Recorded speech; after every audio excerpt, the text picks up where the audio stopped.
Dear students, this is Praveen Kumar Agrawal from Management Department, Rotary Institute of Management and Technology, Chandosi, welcomes you in my today's lecture of Company Law. In today's lecture of Company Law, we are going to start the unit number 3rd. और इस unit 3rd का सबसे पहला topic है that is shares.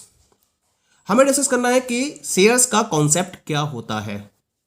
जैसे हमने पीछे lecture में डिस्कस किया था about the offer, public offer and prospectus, यानी कि जब मार्केट में सिक्योरिटीज को सब्सक्राइब करने के लिए पब्लिक को ऑफर प्रोवाइड किया जाता है तो हम उसको पब्लिक ऑफर का नाम देते हैं और उसके लिए एक डॉक्यूमेंट इश्यू किया जाता है जिसको हम प्रोस्पेक्टस का नाम देते हैं. अब जो सिक्योरिटीज को इश्यू किया गया है उसको हम बोलते हैं शेयर्स, यानी कि पब्लिक जहां अपना पैसा इन्वेस्ट करती है, कंपनी के क्या करती है, कंपनी के शेयर्स को परचेज करती है. तो ये शेयर्स की डेफिनेशन क्या है? कुछ डेफिनेशंस है जो इसकी मेन डेफिनेशंस है, पहले हम उन पर फोकस करते हैं. सेक्शन 284 में शेयर्स की डेफिनेशन प्रोवाइड की गई है और इसमें कहा गया है shares means a share in the share capital of a company and includes stock. यानी कि शेयर का मतलब है कंपनी की शेयर कैपिटल में शेयर और फाइनली ये स्टॉक में कन्वर्ट हो जाता है. ये एक सिंपल सी डेफिनेशन हो गई. इसके साथ साथ एक डेफिनेशन और है इसके अंदर, जस्टिस फारवेल ने इसकी डेफिनेशन प्रोवाइड करी है. इन्होंने क्या कहा? A share is the interest of a shareholder in the company measured by a sum of money for the purpose of liability and dividends in the first place and of interest in the second, and also consisting of a series of contracts as contained in the articles of association. यानी कि जब कोई particular public से person या कोई public company के shares को purchase करती है तो वो क्या बन जाती है, उसकी शेयर होल्डर बन जाती है. तो शेयर का मतलब होता है शेयर होल्डर्स का कंपनी में इंटरेस्ट, जिसको मेजर किया जाता है by the sum of money जो उन्होंने पे किया है उस शेयर को परचेज करने के लिए, और यह डिफाइन करता है उनकी लायबिलिटी को और उनके डिविडेंड्स को. यानी कि कंपनी के लिए उनकी क्या क्या लायबिलिटीज हैं और उनको क्या क्या डिविडेंड्स पे किए जाएंगे, ये उनके शेयर के पोर्शन पर डिपेंड करता है फर्स्ट प्लेस में, और दूसरे प्लेस में उनके इंटरेस्ट को रिप्रेजेंट करता है जो वो शेयर्स को परचेज करने के साथ साथ शो करते हैं. इसके साथ साथ ये सीरीज ऑफ कॉन्ट्रैक्ट्स को भी कंसिस्ट करता है जो आर्टिकल ऑफ एसोसिएशन में प्रॉपर्ली डिफाइंड होता है. तो इस तरह से उन्होंने इसकी एक प्रॉपर डेफिनेशन प्रोवाइड करी कि शेयर का मतलब होता है शेयर होल्डर का कंपनी में इंटरेस्ट, उसकी लायबिलिटी और उसके डिविडेंड्स की डेफिनेशन, और साथ में सीरीज ऑफ कॉन्ट्रैक्ट्स जो कंपनी और शेयर होल्डर्स के बीच में होते हैं जो कि आर्टिकल्स ऑफ एसोसिएशन में प्रॉपर्ली डिफाइंड होते हैं.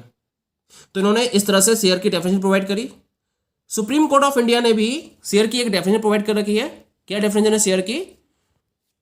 सुप्रीम कोर्ट ऑफ इंडिया ने कहा कि शेयर का मतलब केवल सम ऑफ मनी से नहीं होता है, ये उस पर्टिकुलर शेयर होल्डर के इंटरेस्ट से है जिसको हम उसके सम ऑफ मनी के द्वारा मेजर करते हैं, और इसमें शेयर होल्डर के वेरियस राइट्स एंड लायबिलिटीज को इंक्लूड किया जाता है.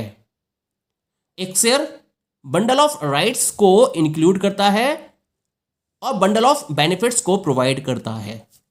तो कुल मिला के जब एक शेयर होल्डर कंपनी के शेयर्स को परचेज कर रहा है तो वो शेयर्स को परचेज ना करके कंपनी के अंदर अपने इंटरेस्ट को डिफाइन कर रहा होता है, अपनी राइट्स एंड लायबिलिटीज को फॉलो कर रहा होता है और बंडल ऑफ बेनिफिट्स को रिप्रेजेंट कर रहा होता है. तो इस पर्टिकुलर सम ऑफ मनी को हम शेयर का नाम देते हैं. पॉइंट इसके लिए ये तो बात हो गई शेयर की डेफिनेशन की. अब हम बात करते हैं कि शेयर्स के क्या क्या डिफरेंट फीचर्स हैं. सबसे पहला फीचर है a share just defines an interest of a share holder in the company. यानी कि अगर कोई पर्टिकुलर पर्सन जो शेयर्स परचेज कर रहा है तो वो क्या बन गया, शेयर होल्डर. तो वो शेयर होल्डर के इंटरेस्ट को शो करता है.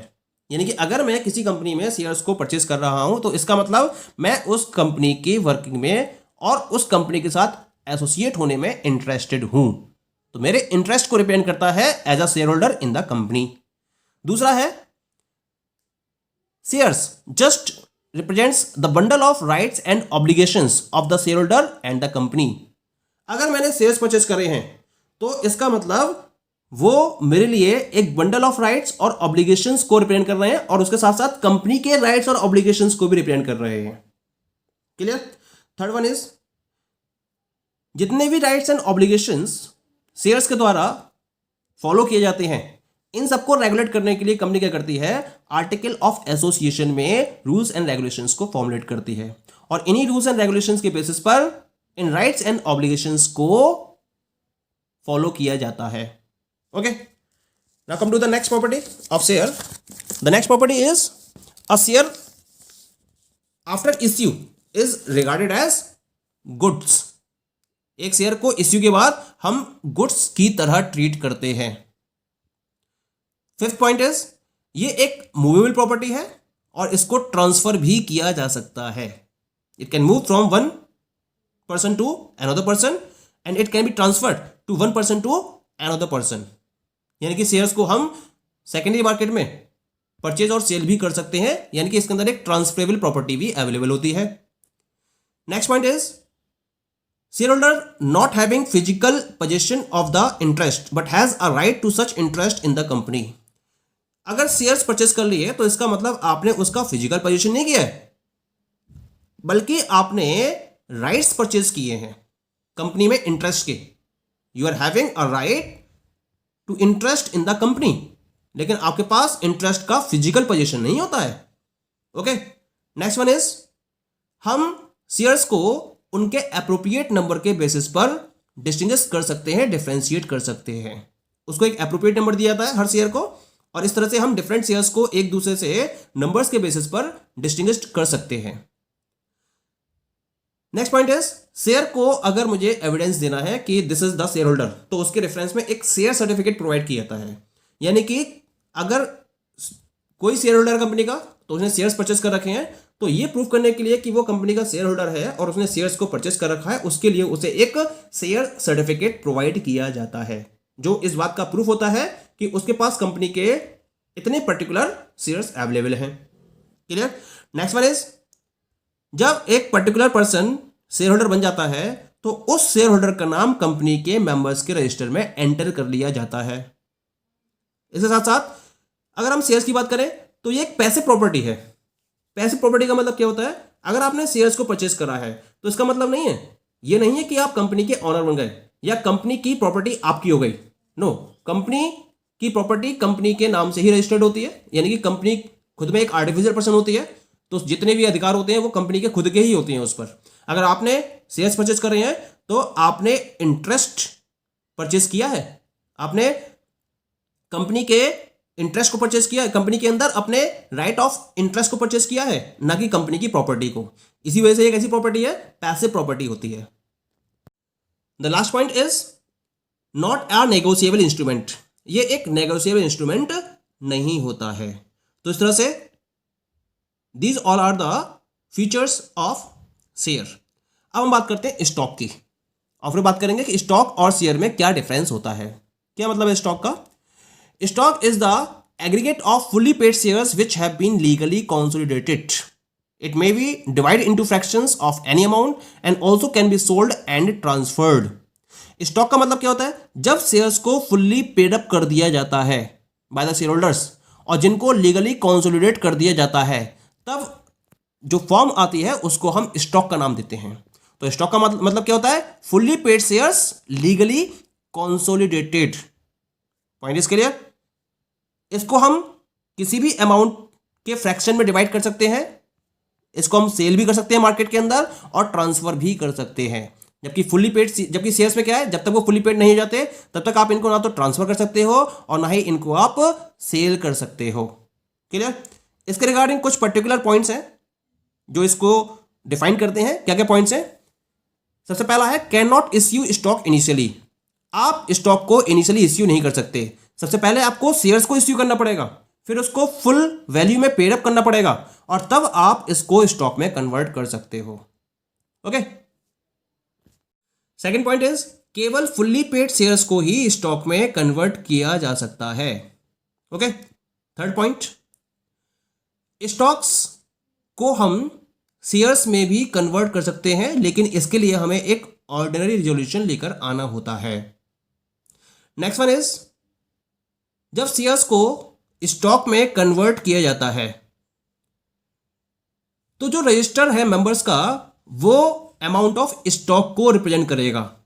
इससे पहले क्या करता था वो? इससे पहले नंबर ऑफ शेयर्स को रिप्रेजेंट करता था, जितने भी मेंबर्स थे उनके नंबर ऑफ शेयर्स को रिप्रेजेंट करता था। लेकिन जब शेयर्स को स्टॉक में कन्वर्ट कर दिया जाता है तो वो उनके द्वारा हेल्ड किए हुए स्टॉक की अमाउंट को रिप्रेजेंट करेगा। Clear? Next point is conversion members के राइट और उनके प्रिविलेजेस को किसी भी कंडीशन में अफेक्ट नहीं करता है। वही राइट्स रहते हैं उनके और वही प्रिविलेजेस रहते हैं। स्टॉक के किसी भी पोर्शन को हम ट्रांसफर कर सकते हैं, that is having the transferable property. Clear? ये तो बात हो गई स्टॉक के मेन फीचर्स की। अब हम बात करते हैं शेयर्स और स्टॉक में क्या डिफरेंस है। तो शेयर्स और स्टॉक के डिफरेंस को हम डिफाइन कर सकते हैं। पहला डिफरेंस है share is defined as a share in the share capital, इसकी डेफिनेशन हमने डिस्कस करी थी। जबकि स्टॉक क्या होता है? Stock is the aggregate of the fully paid up shares and legally consolidated. Clear? Second one is हर शेयर की अपनी एक नॉमिनल वैल्यू होती है क्योंकि इसको इनिशियली इश्यू किया जाता है, जबकि स्टॉक की कोई भी नॉमिनल वैल्यू नहीं होती है क्योंकि इसको इनिशियली इश्यू नहीं किया जाता है। पहले शेयर्स को फुल्ली पेड अप किया जाता है और फिर उसको स्टॉक में कन्वर्ट किया जाता है। शेयर्स जब फिजिकल फॉर्म में होते हैं तो इनका एक डिस्टिंक्टिव नंबर होता है जिसके बेसिस पर हम शेयर्स को डिफरेंशिएट करते हैं और उनको आइडेंटिफाई करते हैं। लेकिन स्टॉक के केस में कोई भी डिस्टिंक्टिव नंबर नहीं होता है। Fourth point is shares partly paid up भी हो सकते हैं या फुल्ली पेड अप भी हो सकते हैं, लेकिन स्टॉक्स हमेशा फुल्ली पेड अप ही होंगे, तभी वो स्टॉक्स में कन्वर्ट होंगे। शेयर्स को हम डिवाइड नहीं कर सकते, सेल नहीं कर सकते, ट्रांसफर नहीं कर सकते इनटू फ्रैक्शन जब तक कि वो फुल्ली पेड अप नहीं हो जाते हैं। लेकिन स्टॉक्स फुल्ली पेड अप होते हैं, इसी वजह से हम इनको डिफरेंट फ्रैक्शंस में डिवाइड करते हुए इन्हें सेल भी कर सकते हैं और ट्रांसफर भी कर सकते हैं। अब बात करते हैं शेयर्स की। शेयर्स को इनिशियली इश्यू किया जाता है जबकि स्टॉक्स को इनिशियली इश्यू नहीं किया जा सकता। पहले शेयर्स को फुल्ली पेड अप करके तब उन्हें स्टॉक्स में कन्वर्ट किया जाता है। Okay, so these all are the differences between the shares and stock. Okay, thank you.